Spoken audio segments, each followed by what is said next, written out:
El 19 de abril de 1983 iniciaría uno de los casos más macabros de la historia de Costa Rica, el cual dejó 19 muertes.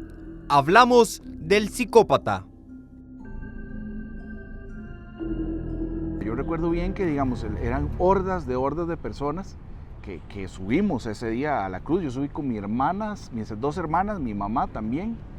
Un ascenso complicado por ellas, ¿verdad? Les costó bastante subir, pero al final estuvimos ahí en la peregrinación. A tipo 2 de la tarde me dijo, no, tenemos que irnos, inmediatamente nos vamos. Y nosotros nos asustamos, porque no sabíamos por qué mamá estaba diciendo eso. Nosotros salimos de la casa, dimos la vuelta por un costado y en el corredor sur, ahí nos encontramos a las 7 mujeres, que estaba una adulta con este grupo de niñas.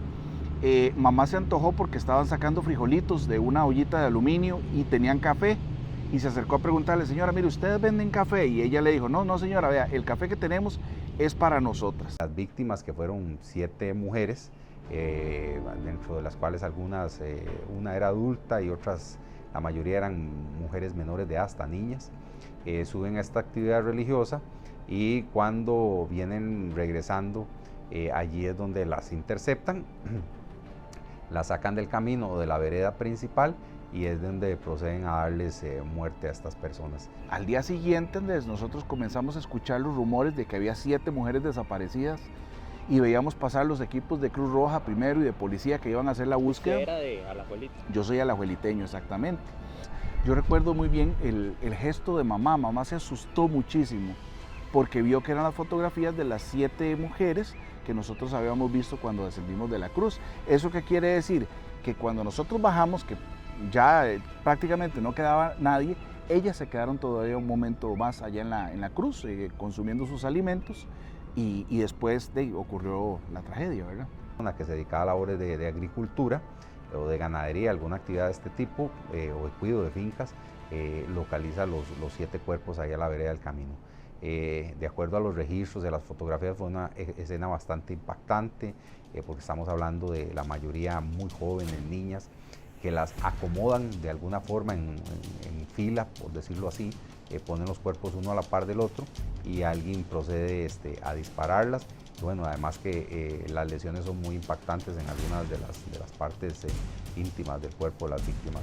Entonces él maneja muy bien las montañas. En ese entonces había muchísima montaña todavía, había muchísimo cafetal, y eso es lo que facilita que él cometa las fechorías y después se dé a la fuga, y evita pues que la mirada de curiosos, toparse con curiosos. De todos los casos, de los 8 ataques, por las zonas, por la balística, por la forma como se hacen las lesiones, por un ritualismo que tenía este sujeto, se logró establecer de una forma técnica que era una persona con experiencia militar, porque para manejar ese tipo de armas hay que saber, es un fusil de guerra complejo de manejar con una muy potente munición como la calibre 45, además que las zonas donde operaban eran zonas muy rurales.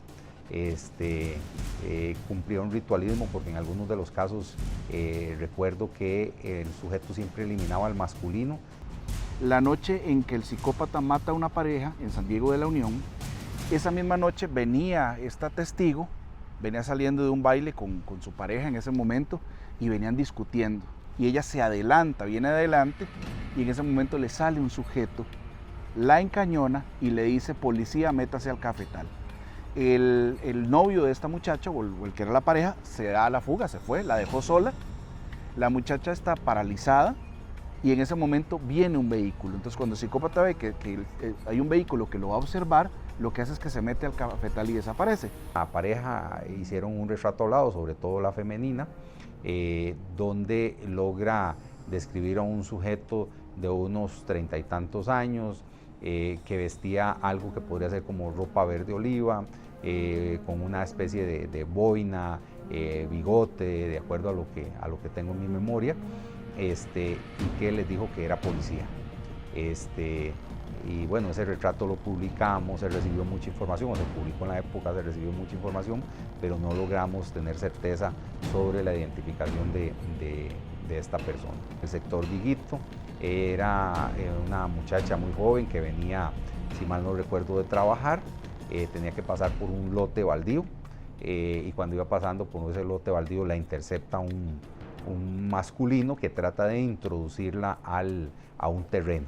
Ese día es como para nunca borrarlo de la mente, ¿verdad? Me encontraba yo en mi cuarto, un cuarto que da la ventana hacia la... ¿En dónde? En la urbanización Jerusalén, mi casa era esquinera.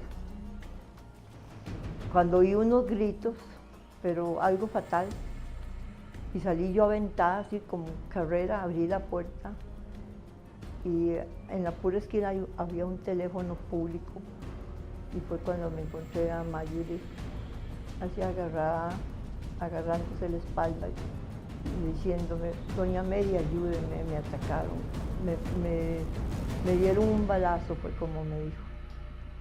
Entonces, como pude, la agarré, y caminamos hacia mi casa. Ahí la senté en la esquina del corredor y ahí se acostó ella. Cuando llegó mi hija Laura, Mayuri, ¿qué tenés, Mayuri? Y la agarró y se la puso en las piernas de ella. De repente escuché que mi mamá salió en carrera junto con mi papá. Ya al momento escucho mucha bulla, mucho escándalo, ¿verdad? Y como una persona que se lamentaba mucho, ¿verdad? Ay, me duele, en eso me levanto de la cama, me voy, donde salgo de mi cuarto, camino hacia la sala, veo a Marjorie acostada en la pura entrada, justo donde está la grada de la casa. Ya mi mamá, ¿verdad? Y todo el mundo coordinando para llamar a la ambulancia y todo esto. Y yo lo que acaté fue, porque como la vi acostada totalmente en el piso, fue ponérmela en las piernas, o sea, levantarla, ¿verdad? Y ponerle la cabeza, parte de su espalda en mis piernas y empezar a tranquilizarla.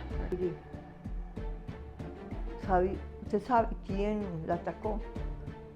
Sí, doña Laurita, sí sé quién es. ¿Quién es Laurita? Sí es. Empecé como a preguntarle, ¿verdad? Sin imaginar que me iba a traer un problema después, a consultarle, Marjorie, quién era, lo pudo ver, cómo era, ¿verdad? Porque yo decía, bueno, si pasa aquí algo, por lo menos decir cómo es. Y ella lo que me decía era que era alguien delgado, de pelo colocho. Entonces yo le decía, pelo corto, y me decía, no, ¿verdad? Y ella, entre su dolor, medio contestaba. Ya posterior a eso, pues llegó doña Carmen, fue muy impactante, ¿verdad? Porque ya estaba su familia ahí viendo la desesperación, ¿verdad? Por quererla atender. Y cuando llegó la ambulancia, se la llevó, pues ya fue como, ¿qué pasó, verdad? Eso es como un choque inmediato, ¿verdad? De qué fue lo que sucedió realmente. El episodio mismo, volviendo a renovar tanta tristeza, ¿verdad? Porque inclusive me tocó vestirla. Le hicimos el vestidito como de primera comunión. Y ella sí, me tocó decírselo a la mamá. Doña Carmen, acaba de fallecer su hija. Fue muy duro, demasiado duro para mí, porque me tocó como presidenta de la asociación, me tocó todo eso. La investigación no alcanzó para descifrar el enigma del psicópata. Es decir, se investigaron infinidad de sospechosos, hubo un trabajo muy grande, muy fuerte, la policía judicial muy profesional hasta ese momento lo que alcanzaba, porque era una policía, digamos, que no se había enfrentado a un delincuente de este tipo, ¿verdad?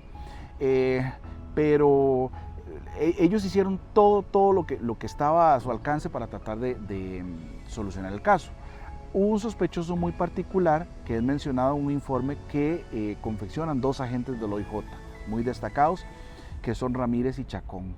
Y ellos, cuando estaban investigando unos crímenes atribuidos a un homicidio en serie, que es conocido con el alias de Matanicas, unos cuerpos que aparecieron en el Surquí, en el Braulio Carrillo, perdón, en 1998, el perfil de una de las víctimas a ellos comienza a llamarles la atención.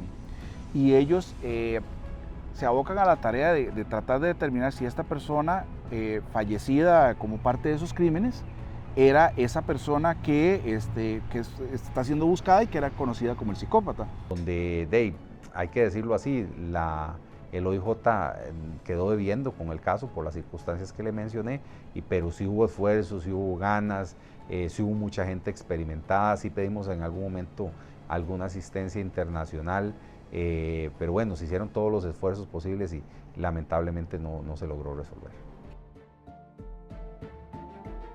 A casi 40 años del primer ataque de este hombre, su identidad sigue siendo un misterio.